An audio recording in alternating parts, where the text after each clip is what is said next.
takot na may tatlong exclamation points. Yun lang po ang masasabi ko rito kay Sara Duterte.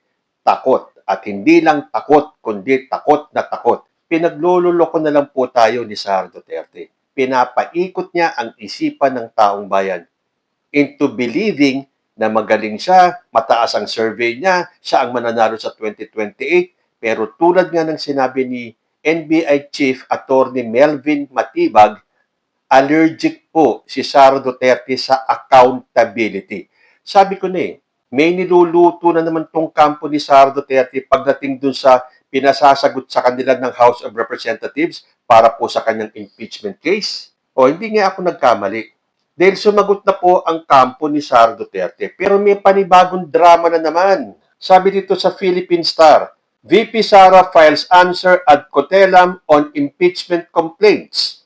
The camp of Vice President Sara Duterte has submitted its response to the impeachment complaints filed against her before the House Committee on Justice. Duterte's legal counsel, Attorney Michael Poa, confirmed they sent an answer ad cotellam on Monday, meeting the panel's deadline. The document was transmitted at around 4:30 p.m. Poa said the response raised questions on the constitutionality of the proceedings, citing alleged due process issues and double standards in the panel's assessment of the complaints. He also argued that the impeachment complaints do not contain ultimate facts that would constitute the alleged offenses against the Vice President, saying this leaves them with nothing substantive to answer.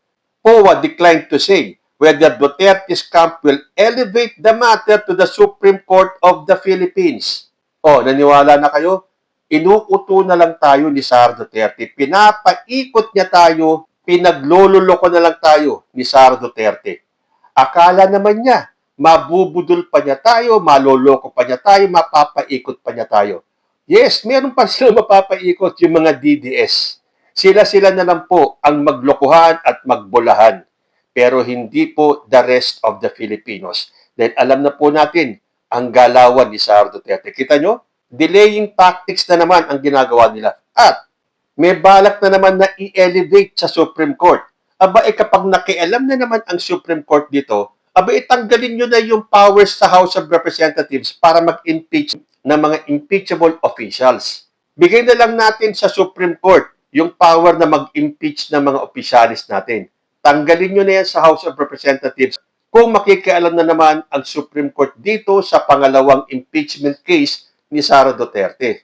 Ano na naman ba itong pakulo ni Sara Duterte at ng kanyang mga abogado? Ang yabang-yabang pa nila nung sinabmit nila yung 16 na pangalan ng kanilang mga defense lawyers.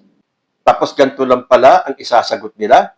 Ano-ano po ba yung kanilang kini-question dito sa impeachment case ni Sara Duterte? Ito nabasa ko kung ano yung mga main arguments sa parang hinihiling nila na i-dismiss nila yung kaso dahil may mga argumento sila eh.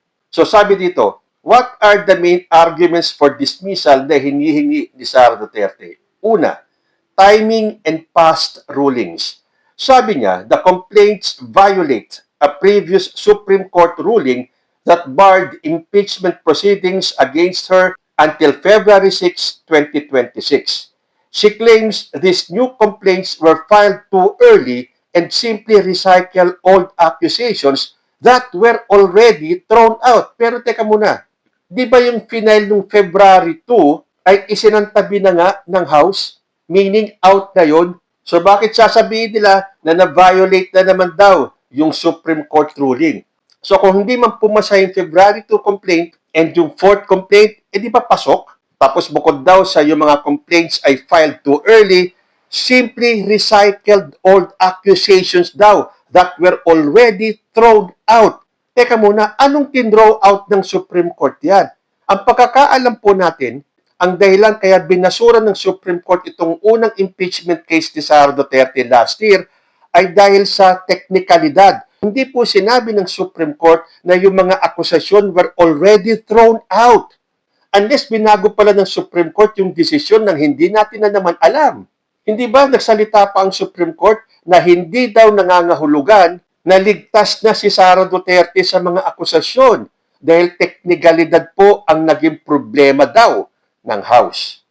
Pangalawa, sabi rito, unfair treatment, double standards daw. She claims her right to due process is being violated.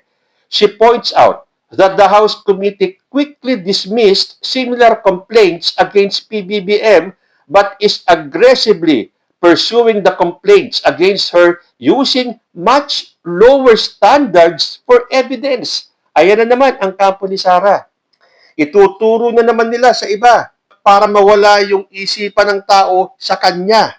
Sasabihin niya, mas mabigat daw yung mga ebidensya against PBBM. Tapos ganun-ganun lang na-dismiss yung kaso ni PBBM. Samantalang sa kanya, much lower standards daw ng evidence. Paano mo malalaman na much lower standard ng evidence hindi pa nga nag-uumpisa yung impeachment trial? Sagutin niyo muna yan. Doon niyo patunayan na lower standards ang ginamit ng mga ebidensya. Ngayon pa lang kasi pinapakita mo ng takot na takot ka talaga. Wala po tayong ibang sasabihin kundi natatakot si Sara Duterte. Meron ka pang bloodbath talaga ang gusto mo. Nanakot pa kayo, nang intimidate pa kayo, na 16 na mga dekalibreng mga abogado ang magdidepensa sa'yo. Tapos, ganito ang gagawin ninyo.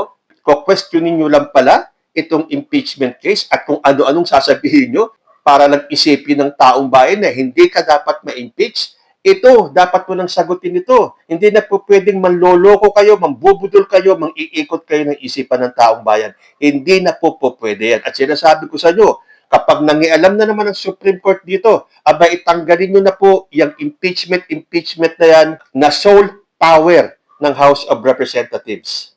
Sinunod na ng House kung ano man ang pinagagawa ng Supreme Court. Pero kung for the second time around, mangingialam ang Supreme Court, aba dapat na sigurong umalma ang House of Representatives. I am no lawyer, pero yan lang po ang nakikita ko bilang isang simple at ordinaryong mamamayan na kahit na hindi ako abogado, by simply analyzing itong nangyayaring ito, aba ipinaglololoko na lang tayo ng kampo ni Sara Duterte. Pangatlo, lack of actual evidence. She argues the complaints are full of speculations, rumors, at legal jargon rather than hard facts. At syempre, inaatake niya ang affidavit ni Madriaga, calling it unproven hearsay and noting she has already sued him for perjury. Hindi porke dinimanda mo siya, wala ng karapatan si Madriaga na magsalita. Yun daw complaints ay punong-puno ng espekulasyon, chismis, rumors, rather than hard facts. Kaya nga dyan po natin makikita sa impeachment trial kung totoo yung sinasabi nila na puro chismis lang daw, espekulasyon, at wala naman daw hard facts o walang konkretong ebidensya. Paano natin malalaman yan kung haharagin nyo na naman? Nakikita nyo na, takot po ang nasa kampo ni Sara Duterte. Kung talagang matapang kayo, ipakita ng 16 yung abogado na kayang-kaya nilang depensahan si Sara Duterte. Tama na yung panloloko ninyo, tama na yung pambubudol. Harapin ang dapat harapin. Tama nga ang sinabi ni Atty. Matibag si Sara Duterte ay allergic sa accountability. At ito ang gusto ninyong maging presidente? Isipin nyo na lang ang mangyayari kung magkakaroon tayo ng isang Sara Duterte presidency. Wala na pong accountability sa kanyang gobyerno at administrasyon. O edi lumalabas din ang katotohanan na takot siyang malaman ng taong bayan kung ano ang sasabihin ni Ramil Madriaga. Kaya dinimanda niya ng perjury. Pero hindi po nangangahulugan na kapag natuloy yung impeachment trial ay hindi na pwede magsalita si Ramil Madriaga dahil nga sa may kaso na daw. Iba po yun. Pwede pa rin pong magsalita si Ramil Madriaga at mag-testify at sabihin ang lahat ng kanyang nalalaman. So, kitang-kita natin yung takot ng kampo ni Sara Duterte sa mga sasabihin ni Ramil Madriaga. Kung walang kasalanan, walang dapat ikatakot. Pero nakikita po natin ang takot. So may mga question na naman sila dito sa impeachment na to. Pang-apat, wrong timeline for allegations. Regarding claims of unexplained wealth, she argues the accusations involve actions that supposedly happened before she became VP Under the rules, impeachable offenses must be committed during the official's term. So kaya pala tinututulan ni Sara Duterte yung ipapasabi na yung kanyang mga bank accounts dahil doon po magkakabukuhan. Kaya ang iginigiit nila, dapat yung nasa impeachment complaint sa kanya ay yung mga committed during the official's term. Ayan, hindi po ako sigurado dyan. Hindi ako pwedeng magmarunong dyan. Tama ba yun na hindi pwedeng halungkatin yung kanyang bank accounts? Dahil kung nagkaroon man ng anomalya sa mga bank accounts na yan, yun ay nung hindi pa siya vice president. Ganun po ba yun? I would like to know. Comment lang po kayo sa baba. Hindi ba talaga pwedeng isampina yung kanyang mga bank accounts dahil hindi yun sakop ng kanyang pagtrabaho bilang VP na kung nagkaroon man ng anomalya sa bank accounts na yan, ay naganap yun nung hindi pa siya Vice President. Panglima, flawed command responsibility. The complaints try to hold her responsible for the alleged wrongdoings of her employees. She argues you cannot blame the boss for a subordinate's crime when there is no proof that a crime actually happened in the first place. Oh, di ba? Bakit ang dami-dami nilang question? Kaya nga magkakaroon ng investigasyon, kaya magkakaroon ng trial. Hindi pa naman sinasabi na si Sara Duterte ay guilty na. Pero kailangan pong imbestigahan. So, kaya magkakaroon ng trial. Eh, bakit ayaw nilang humarap sa trial? So, bakit allergic na allergic si Sara Duterte sa accountability? Kung wala kang ginawang kalokohan, hindi ka dapat matakot dito sa impeachment trial dahil ito ang pagkakataon para linisin mo ang pangalan mo para sa tulong ng 16 mong magigiting at mahuhusay na abogado, eh malinis mo ang pangalan mo. Pero sa ginagawa mong to, wala ka nang pwedeng budulin. Dahil kapag ito iniwasan mo na naman at ginawa nyo ng paraan para harangin, lalabas ka na talagang guilty. Dahil ito nga sinasabi mo, sasagutin mo yan sa proper forum. Ito na nga ang proper forum Saan mo pa ba gustong sagutin yan? So in short, sinasabi ni Sara Duterte sa House Committee na ang impeachment attempt is baseless, unfair, legally flawed, and lacks the concrete evidence needed to move forward. Sino ang nagsabi niyan? Ikaw lang. Kayo lang ng abogado mo. Pero di ba, there is always two sides of a coin. Bakit parang ang gusto mong mangyari, porque naglatag kayo ng ganito mga argumento mo, ay paniniwalaan na namin nang hindi na natin naririnig yung kabilang side. Hindi ganoon. Unfair yun. Gusto mo paniwalaan namin itong mga reklamo mo, itong mga argumento mo, nang hindi natin pakikinggan yung kabilang panig? Tama na ang panloloko sa taong bayan. Harapin ang dapat harapin. Naghihintay ang taong bayan. Dahil hindi lang naman kami ang naghihintay. Kahit na yan, mga DDS na yan, naghihintay din sila na magiging resulta itong impeachment case. Para sabay-sabay sila maghiyawan na we told you so. Malinis si Sara Duterte. Wala siyang bahid ng korupsyon. So until such time na hindi natin marinig yung magkabilang side na yan, Sara Duterte, hindi mo na kami mabubudol. Kung naharang ninyo at naloko nyo ang taong bayan last year, hindi na uubra yan ngayon. So kahit na anong gawin mo, Vice President Sara Duterte, to put up a brave front, ang nakikita lang namin ngayon sa iyo ay takot.